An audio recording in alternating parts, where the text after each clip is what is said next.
Sa panibagong episode ng Alternative Route ay pupuntahan naman natin ang Malagundi Point, isang lugar sa bayan ng Lubos sa Batangas na puno ng yaman ng kalikasan. Oh, ano? Lugar na dinadayo dahil sa malinis na karagatan, Solid! mga kakaibang rock formations at tanawin ng mga nagtataasang kabundukan. Pero di lang yan ang naranasan namin. Tangina, sakit sa braso. Lagi, ang lakas ng ulan. Well, kahit ano pang mangyari ay sama-sama pa rin tayong mag-i-enjoy sa ride dito lang sa Alternative Route. 3:05 na ng umaga, pero bago natin simulan ng lahat, pagas muna tayo. Okay, dito na tayo pagas. Boss, premium full tank. Pwede ba Gcash? Hindi, sige, cash na lang. Ayun, so nakapagpagas tayo ng 345 pesos. Bali, nung nagpagas ako, meron pa siyang 3 bars yata. So siguro kasya na to hanggang uwian. Kasi nung nakaraan nagbagyo ako, papunta is 440 pesos yung full tank. So from Cavite, from Trece Martres Cavite hanggang Baguio na yun, na halos 300 kilometers ay saktong-sakto, kasyang-kasya yung isang full tank. So sa tingin ko, kaya na to ng balikan. Okay, nandito na tayo ngayon sa National Road o Manila South Road dito sa bandang Binyan, Laguna. Bali, malapit na rin tayo pumasok sa Santa Rosa, Laguna. Tapos mag-stop over muna tayo doon sa Metro Gate sa may 7-Eleven kasi doon ko i-meet yung mga kasama ko. Feeling ko nandun na sila eh. Okay, ito na yung 7-Eleven.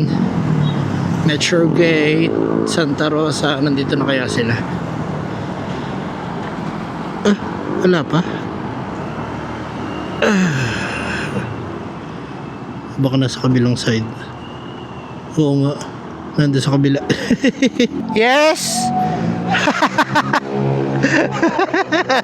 Nandito ako. Sabi ko, ay nauna pa ako. Okay, alis na tayo. Okay, 4:20 na ng umaga. Kakaalis lang natin dun sa 7-Eleven. Diretso na tayo. Let's go. Ang dami nang bumibiyahe ngayon. Rush hour na. Dami mo talaga makakasabay na sasakyan dito pag mga ganitong oras. Lalo na ngayon, Lunes. 4:45 na ng umaga. Nandito na tayo sa Calamba. Actually, kanina pa eh. Pero yung pinakakanto na yan na yung SM. So, kakanan tayo dito sa kanto. Doon ang daan natin, pa Santo Tomas, Tanawan, tapos Lipa. Grabe, ang daming sasakyan talaga. Rush hour. Dali tayo ng rush hour. Ito, SM City Calamba. Kanan. Alright. Dito medyo maganda-ganda naman yung daan dito. Pero ganun pa rin naman, marami pa rin naman sasakyan. Eto na, maligayang pagdating sa lalawigang Magiting, Batangas. Woo! Etong lugar na to, or etong part ng Batangas na to, Santo Tomas na yata to eh. So after Santo Tomas, Tanawan na. Yun lang, pumapatak-patak na yung ulan. Aray ko. Sana naman wag tumuloy. Jaske. Maliwanag na dito. Ayun, nakalagay Santo Tomas. Pero tayo didiretso tayo dito. Ito yung dinadaanan ko eh. Ewan ko, may daan din naman yata dyan. Ganda. Dito tayo. Papasok ng Tanawan sa loob. Medyo pa ulan-ulan eh. Pero parang shower lang. Siguro dala lang ng hamog. Lamig kasi. Ganda oh. Liwanag. Ang dami ng pailaw sa mga kali ngayon. Eto na, saktong alas 5 ng umaga. Nandito na tayo sa Tanawan, Batangas. Bali, dire-diretso pa rin tong daan na to eh. Pero eto, dun sa pinakakanto niyan, mamaya papakita ko sa inyo ha. Kasi dalawa nga yung option para makapunta ka dito. Kunyari, pupunta ka dun sa, yun, yung pupuntahan natin ngayon, galing Cavite. Pwede kasing Tagaytay, tapos bababa ka ng Sungay. Tapos, pagdating sa Sungay, Talisay, tapos dire-diretso, tapos Tanawan, Batangas. Ang labas mo, yung pinakakanto nito, yung nandyan, sa may stoplight. Pakita ko sa inyo. Ito, 7-Eleven. Yung kantong yan, yung pagkumanang kanyan, yan yung dire-diretso na yan. Diyan yung papuntang Tagaytay. So, isang option yan. na pwede nating daanan papunta dito. Kaso nga lang kasi madaling araw yung alis namin, kaya medyo alanganin. Kaya sabi ko doon na lang kami magkita sa Santa Rosa, Laguna, para medyo maliwanag yung biyahe kahit medyo traffic. Kasi dito pag kami, Tagaytay kami, tapos bumaba kami ng Talisay, madilim, delikado, wala pa namang masyadong ilaw doon. Ako wala naman akong MDL, kaya yung ilaw ko hindi ganun kalakas. Yung kasama ko meron, pero ang dilim kasi doon, di ba? Doon sa mga nakakaalam, sa mga nakadaan na doon, sigsag pa, parang bitukang manok dyan So delikado pag mga ganong oras. Kaya dito na lang, ganun din naman Pero siguro kung doon tayo dumaan, mas mabilis nating mararating to. Pero yun nga, okay lang naman kasi wala naman tayo hinahabol na oras. Ganda Ganda rin ng mga lanterns nila dito Ang liwanag. Malamang lanterns yan Natural, maliwanag yan. Aray ko. Grabe, haba ng pilo. Feeling ko mga empleyado to. Susunduin ng shuttle. 5:30 na ng umaga. Nandito na yata tayo sa Lipa. Kasi may nakikita ako, Lipa, Batangas. Pero malapit na tayo dun sa lilikuan natin. Yung parang junction ba tawag sa ganun? Yung 200. Okay, Lipa, Batangas na nga tayo. 5:30, 5:40. Kaya kaliwa tayo. Dito tayo dadaan sa loob kasi ito yung dinaanan ko dati na na-traffic ako. Kaya pasok tayo dito. Ups. Ako muna. Okay, Lipa City. Ito na yung katedral ng Lipa, Batangas Yan, ang ganda, ang liwanag.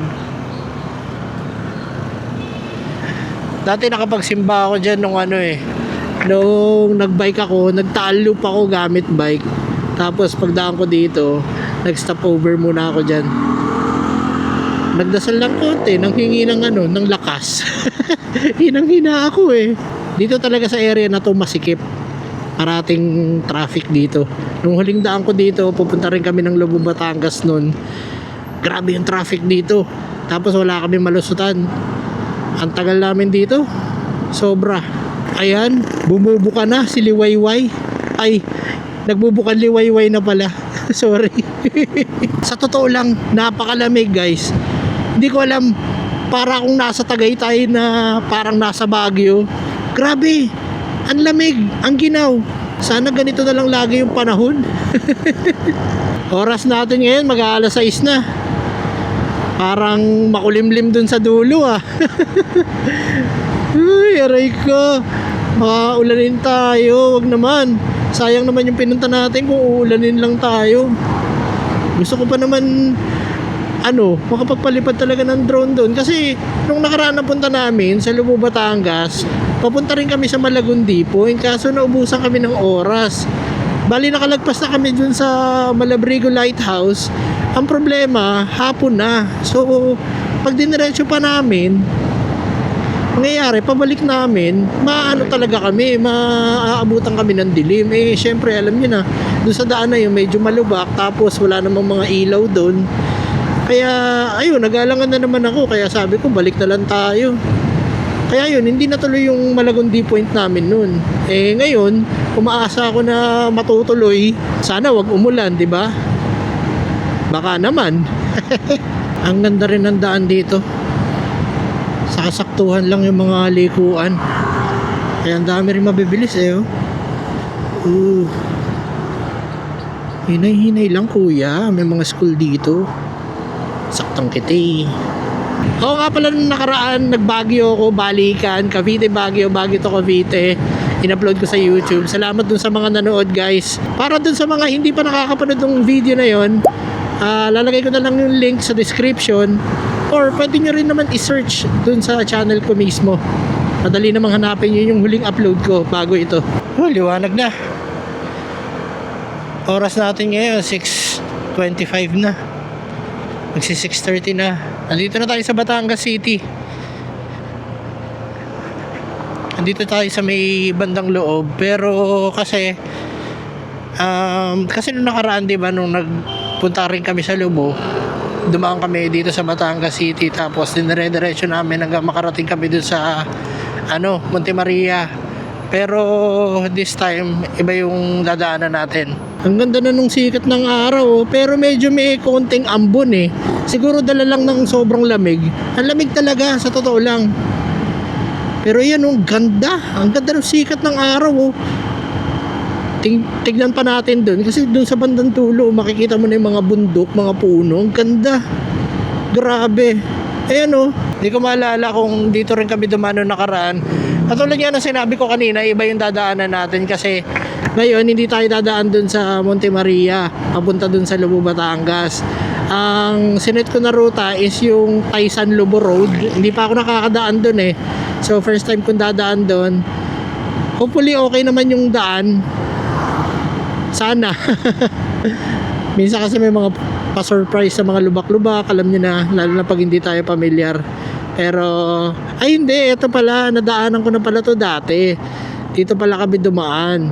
Isang napakagandang umaga dito sa Batangas, guys. Ang ganda ng sikat ng araw. Tapos napakalamig pa. Oh, the best. Nung nakaraan may nagtanong sa comment section natin sa ginawa nating video nung huli, tinatanong kung anong camera yung ginagamit natin sa pagbablog. Para masagot yung tanong mo, eto, ang ginagamit ko, ito nasa harap, ito yung DJI Osmo Action 5. At yung nasa, ito naman, yung isang camera ko, lumang-luma na GoPro Hero 8 yan. Yan yung pinakaunang ginamit kong action cam para sa pagbablog noon. Noon pa, nung nagbabike vlog pa ako, hanggang ngayon buhay pa naman siya, kaso wala na siyang original na battery. Yung ibang battery nag-give up na rin, loaded na. So yung battery niyan binili ko na lang sa Lazada, Telesin. Hindi ko na naman siya masyadong ginagamit, kumbaga para lang meron akong ibang perspective, no? Parang may ibang point of view lang sa mga videos.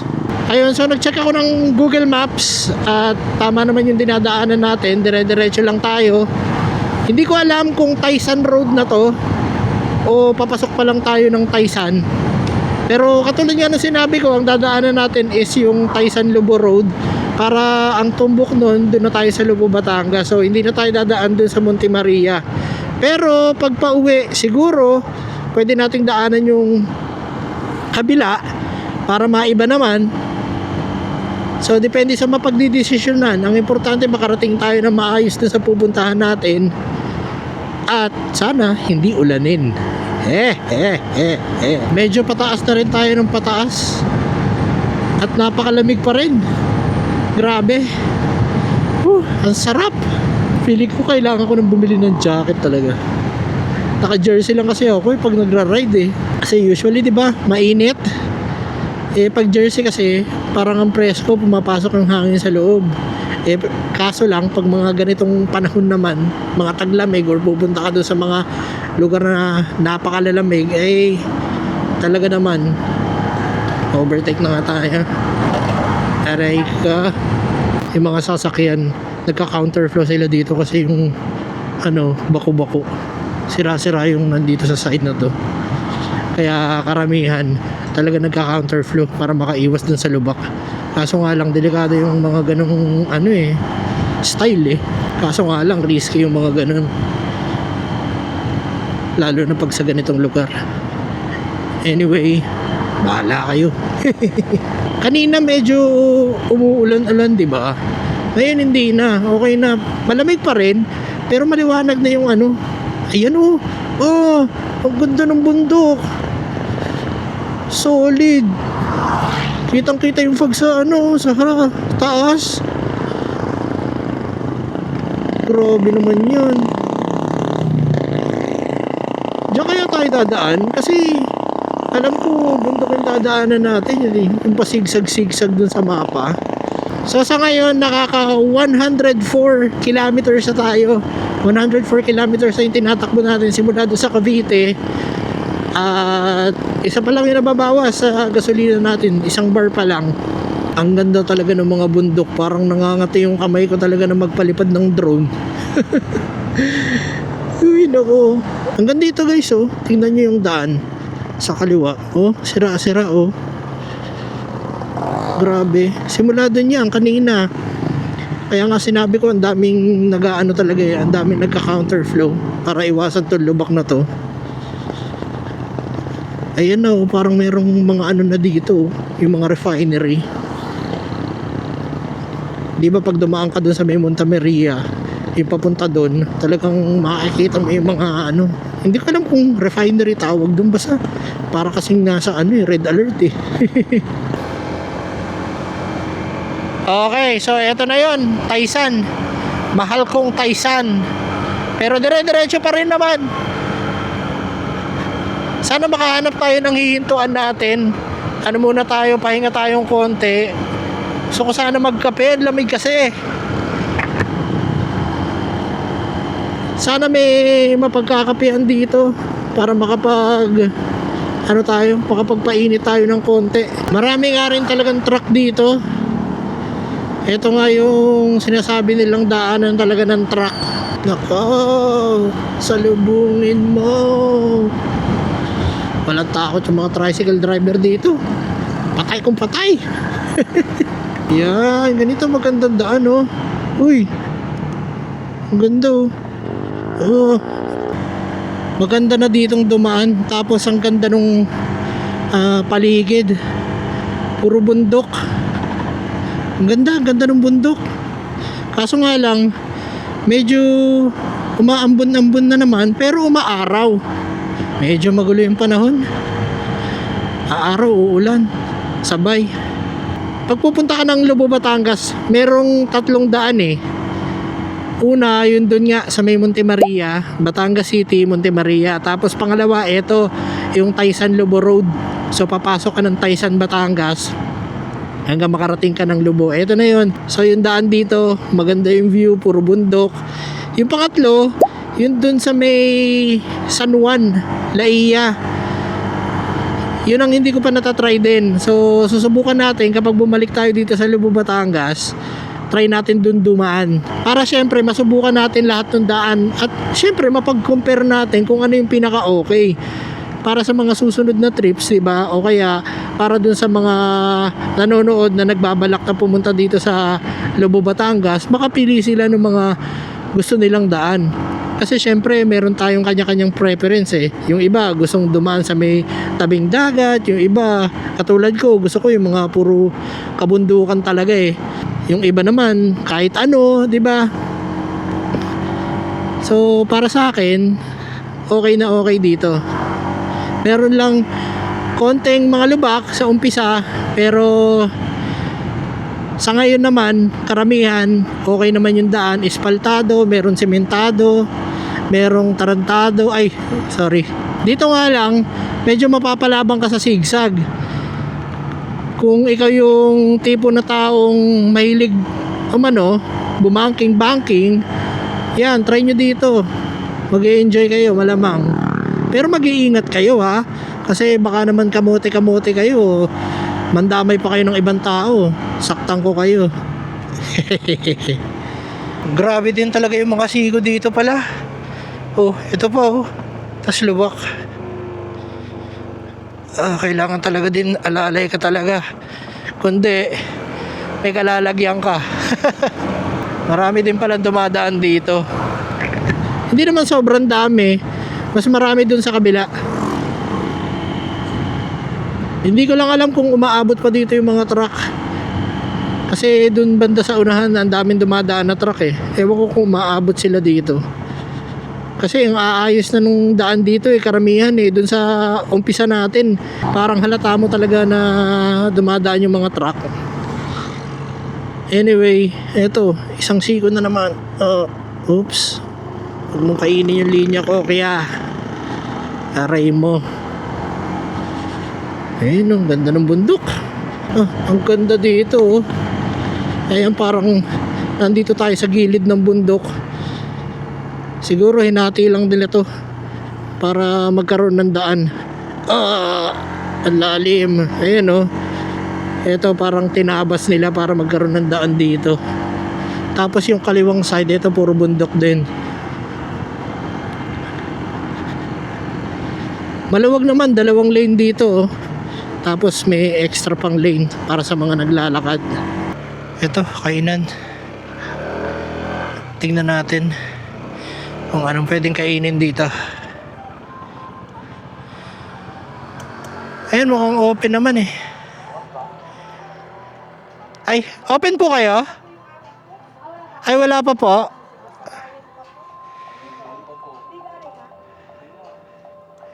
Sige po. Gutom na ba kayo? Ate, kape, wala kayo?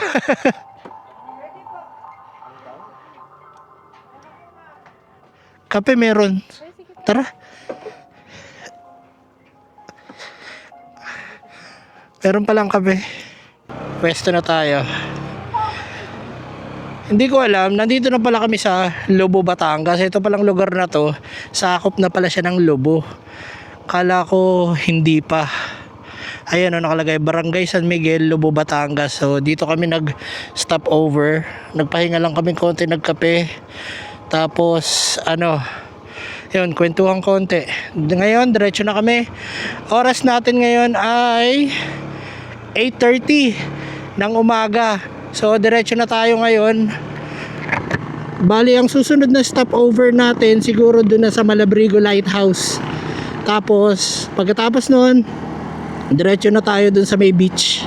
Ang ganda dito, ang ganda dumaan dito. Ayan, dito espaltado no. Sarap ng mga likuan no. Medyo ingat-ingat nga lang tayo dito sa daan na to kasi ang bibilis ng mga dumadaan din. Pero ang ganda ng daan smooth na smooth. Ayan espaltado. Sarap.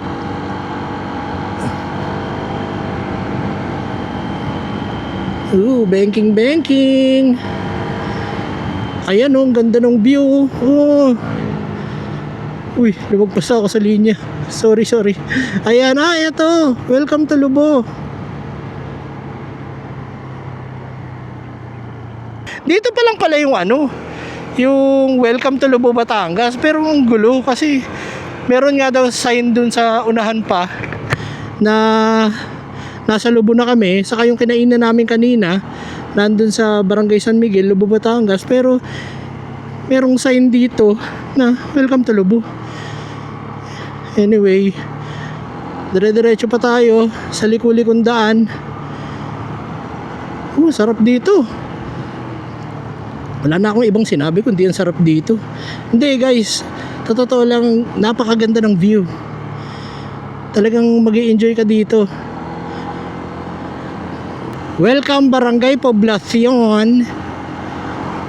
Barangay Poblacion. Nadaanan na namin to dati.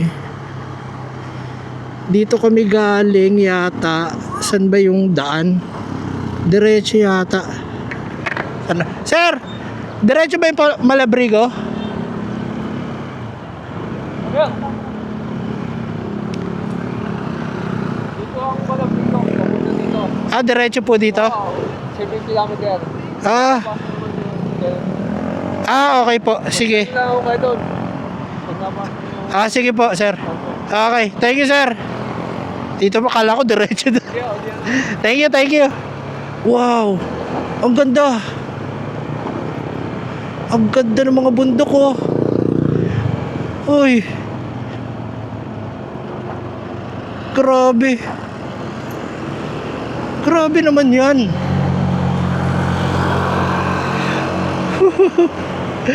Napaka-solid naman yan. Ang ganda. Grabe. Tapos ngayon, ang ganda pa ng panahon, hindi siya mainit. Malamig nga actually. Pero hindi rin siya hindi rin sobrang maaraw. Medyo kumukulimlim pero hindi umuulan. Parang saktong-sakto lang. Kaya ang sarap bumiyahe. Oo, ito nga, natatandaan ko na to. Ito yung magandang diretso. Yung olo-olo na sinasabi ng mga nagko-comment sa akin. Dinaanan namin guys, yung olo-olo yata. itong lugar na to. Hindi ako sigurado, pero yung kasi yung na nasa comment nung dating pinost ko to, nung nag-drone shot din ako dito, yun ang sabi ng mga nagko-comment. Kung titignan nyo yung aerial shot, di ba? Para siyang gabal doon din, isang diretsong daan, tapos puro kabundukan. Ang ganda rin ng bundok nila dito, pero hindi katulad sa Gabaldon. Sa Gabaldon kasi sobrang tataas ng mga bundok eh. Dito medyo mababa lang, pero maganda pa rin. Basta bundok, maganda yun.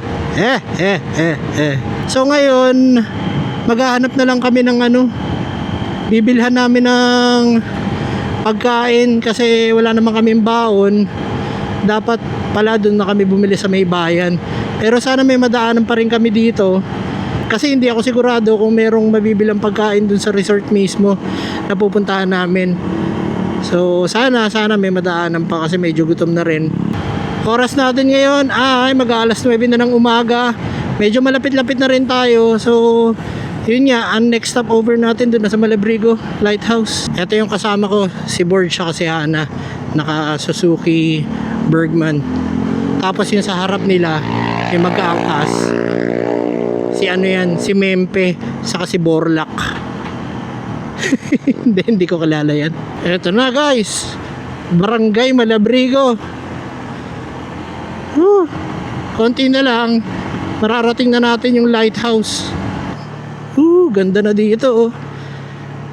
Ang ganda ng beach. Ang sarap ngayon siguro mag-chill sa beach, lalo na pag ganito yung panahon. Hindi masyadong maaraw, tapos medyo makulimlim, malamig. Sarap magbabad na ito sa tubig, malamang. Warge, parang meron silang doon, barbecue. Ate, pwede na yan? Ha? Chicken inasal, saka barbecue. Pwede na yan? Oo. O papauling pa? Sa sa beach. Sa Malagundi.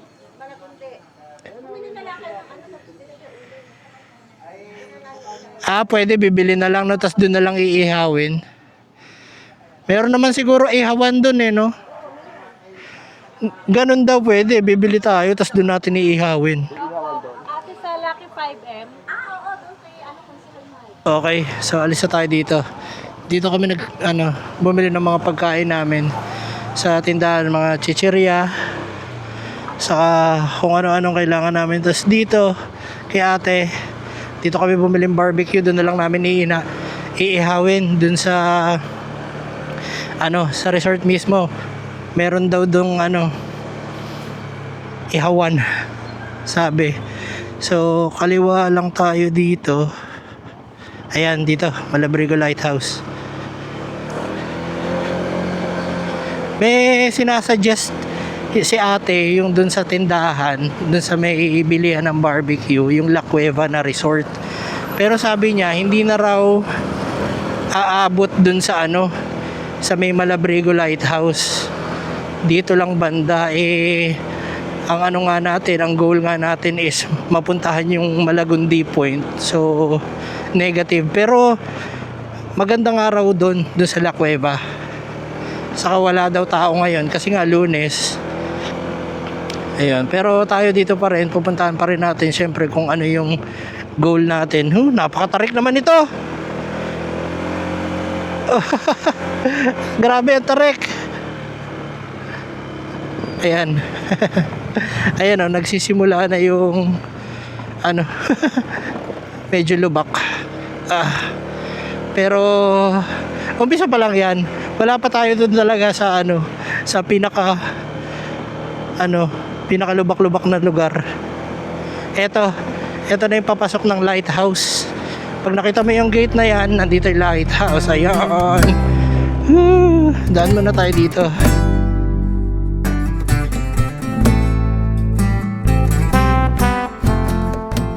Nandito na kami sa Malabrigo Lighthouse dito sa Lubo, Batangas. Check namin yung loob. Parang parehas lang siya nung yung sa Calatagan, yung Cape Santiago. Kasi nga, itong mga lighthouse na to, yung Cape Bojador, yung sa Ilocos Norte, ito Malabrigo Lighthouse, pati yung sa Calatagan, yung Cape Santiago. Pare-pareha silang itinayo nung panahon ng Kastila o nung panahon ng pananakop ng mga Espanyol. Ayun, ikutan lang natin tong Malabrigo Lighthouse. Ito yung hindi natin nagawa nung huling pumunta tayo dito. Ayan. Ayan, may mga nakasara na part. Ibig sabihin, hindi ka pwedeng dumaan dyan. Ayan, sabi ni Kuya nung nasa harap, kasi siya yung in charge ng electrical nito, something. Gumagana pa daw tong lighthouse na to. So, functional pa siya. Kaso nga lang, sabi niya, nagbablog pala kayo. Parang, kailangan daw kasi yung mga ganun, kino-coordinate pa. Hindi lang siya sigurado kung dapat akong dumaan doon sa tourism, ganun. Yun lang. Pero papaalam tayo syempre. Thank you, Kuya.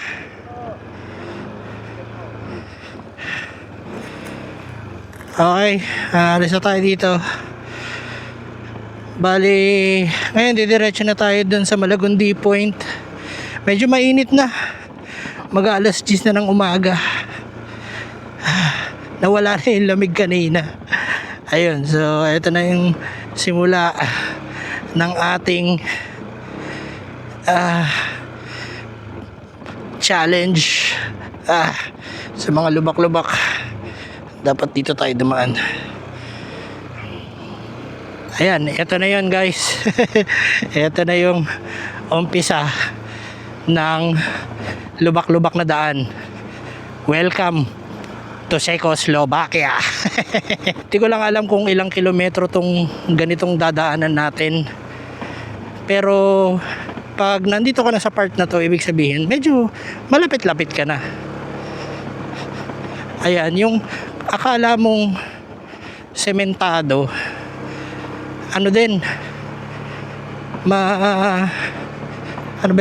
manginig din kasi hindi pantay kahit ganyan dito, no? Yung madadaanan mo dito, itong coastline na to, napaka ganda.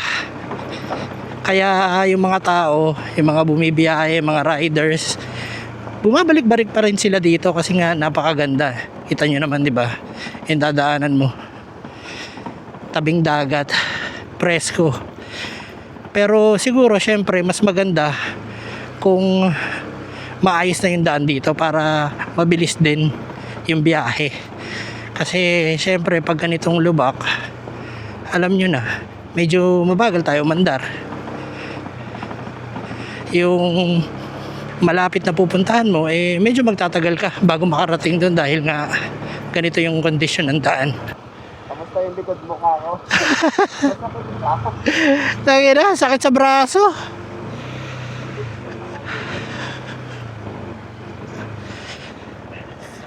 Dito, pwede nga dito. Tambay ka lang, kaso pag sumikat yung araw, luto ka lang dito. Yung iba kasi nagdadala sila ng tarp kaya nakakapwesto sila sa mga ganyan doon sa mga open lang, yung hindi private resort. Tayo wala tayong dala meron tayong dalang camping chair. Si Borge meron din dalang camping chair, kaso hindi tayo makakaano dyan, makakapwesto dyan. Doon sa mga resort, maganda kasi doon, ganyan din, parang bato-bato rin naman siya, pero puro puno. Kaya kahit camping chair lang dala mo, okay na. Saka ngayon, hindi naman masyadong mainit, pabugso-bugso lang naman yung init. Kaya sarap tumambay yun. Sa wakas, sementado na. Na-miss ko yung sementadong daan. Grabe, sakit talaga sa braso. Nakakangawit. Kininam. Yan na. Grabe, ang sarap. Ang hangin. Ang presko. Ang ganda ng kapaligiran. Thank you, Lord. Dito tayo kaliwa. Ayun, Lucky 5M Beach Resort dito. Malagundi dito tayo, Borge.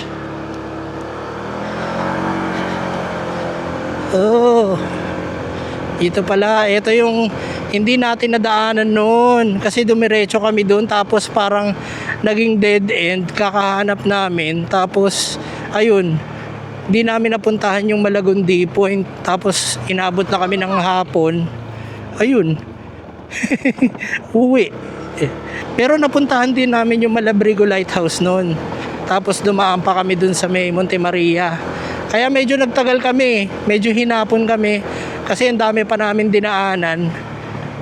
Tapos before kami mag Monte Maria noon, dumaan pa ako doon sa kakilala ko noon. Ito bandaan. O doon sa kabila. Ikot yata ito. Tanong na lang tayo. Oh, ang ganda rin dumaan dito. Puro bundok oh.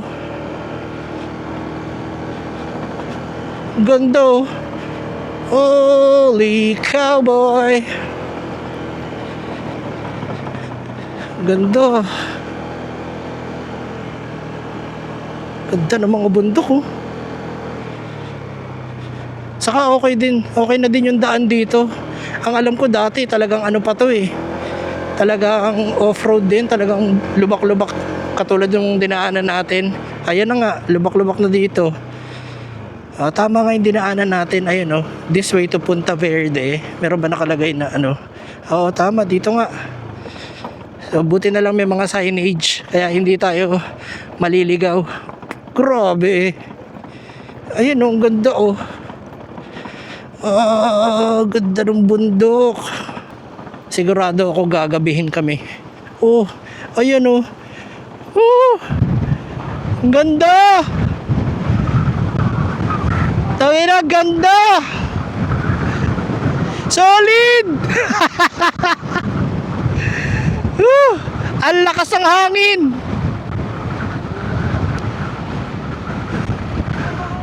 Ang ganda. Ito na yan. Ito na yung Malagundi Point. Guys, ay hinarangan na nila. Dati kasi inano pa to eh. Dati open lang to, may mga nagpa-park dito, tumatambay, tapos yung iba bumababa doon sa may rock formation na yan. Ito yung mismong Malagundi Point, kung titignan nyo yung mapa, ito na yon. So, may harang na pala dito. Sir. Ayun, nandun yung mga kasama ko na una na nakasilong. Ganda ng dagat. Kulay asul. Grabe. Ayun oh, may mga tao doon. Hindi ko alam kung paano sila dumaan. Siguro galing sila sa ibang resort. Pero ayun nga, ito yung madalas pinupuntahan dito. Yung rock formation na yan dahil napakaganda nga niyang tignan. Tapos dito dati may mga nagka-camping dito dahil libre lang. Kaso nga lang ito nakasarado na. So ibig sabihin hindi na pwede. Ang ganda. Ayun oh. Hindi ko alam kung pwedeng lakarin galing sa resort papunta dito para mapuntahan natin tong rock formation. Tignan na lang natin. Okay, so dito na lang tayo pupesto. Ito yung Lucky 5M Resort. Pero itong R Haven Beach Resort, parang iisa lang yata yung may-ari. Si ate rin yung ano, ayan o si ate rin yung ano, nag-aasikaso. So, feeling ko, isa lang ang may-ari. So, baba na tayo. Pwesto na tayo. Ayan o, ganda o.